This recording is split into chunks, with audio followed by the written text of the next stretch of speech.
আমরা আমাদের সন্তানদের রেজাল্ট নিয়ে অনেক অভিভাবককে দেখেছি, তারা অনেক বেশি উদ্বিগ্ন।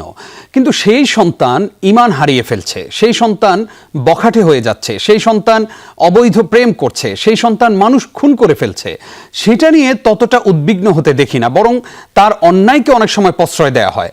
আপনার কাছে জানতে চাই, এই দুইটার মধ্যে অর্থাৎ রেজাল্টের পাশাপাশি সন্তানের নৈতিক অবক্ষয় রোধে বাবা মায়ের কর্তব্যকে এই দুটোর মধ্যে আসলে কিভাবে ব্যালেন্স করতে পারেন অভিভাবকবৃন্দ?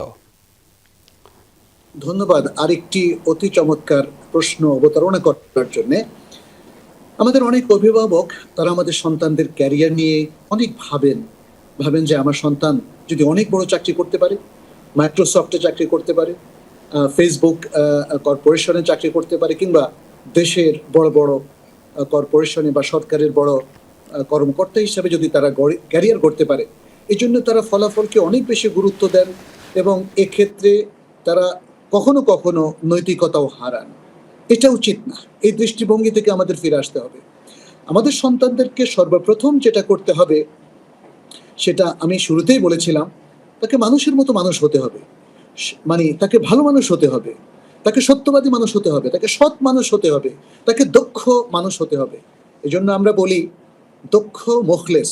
মুখলেস মানে আসলে সৎ, যে দেশকে ভালোবাসে, মানুষকে ভালোবাসে, দিনকে ভালোবাসে, এরকম সৎ মানুষ এবং সাথে দক্ষতাও তাকে অর্জন করতে হবে। তাহলেই তো উম্মা উপকৃত হবে, দেশবাসী উপকৃত হবে, দেশ উপকৃত হবে। তাহলে আমাদের এই যে নৈতিক শিক্ষার কথা আমরা বলছি, বিশেষ করে মুসলিম শিক্ষার্থীদের ক্ষেত্রে তাকে ঈমান হারা হলে চলবে না। ঈমানের লেসন কিন্তু তাকে নিতে হবে, তাকে আখলাকটা শিখতে হবে, তাকে বিশুদ্ধ আকীদা, বিশুদ্ধ নলেজটাকে তাকে অর্জন করতে হবে এবং তাকে সৎ মানুষদের সাথে উঠা বসা করতে হবে। এভাবে একটা সুন্দর পরিবেশ, সুন্দর একটা সততাপূর্ণ এনভায়রনমেন্ট, সুন্দর একটা কালচার যদি আমরা ডেভেলপ করতে পারি, তাহলেই আমাদের সন্তানরা সুসন্তান হবে।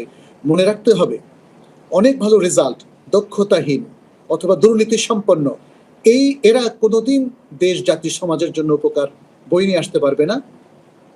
কিন্তু যদি নৈতিকতা বোধে সমৃদ্ধ হয়, আলোকিত মানুষ হয় এবং দক্ষ মানুষ হয়, তাহলে তার কোনো রেজাল্ট যদি কখনো খারাপও হয়, তবুও তার দক্ষতা বৃদ্ধির কিন্তু সুযোগ আছে।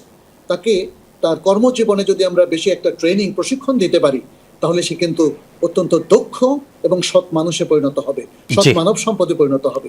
তখন দেশ, জাতি, উম্মাহ সকলে উপকৃত হবে। আমি আশা করি আমাদের অভিভাবকরা সেটা দেখবেন। আমাদের জাতির যারা কর্ণধর, নেতৃত্ব, তারা এইভাবেই আমাদের জাতিকে গড়ে তোলার জন্য সকল পদক্ষেপ নেবেন ইনশাআল্লাহ।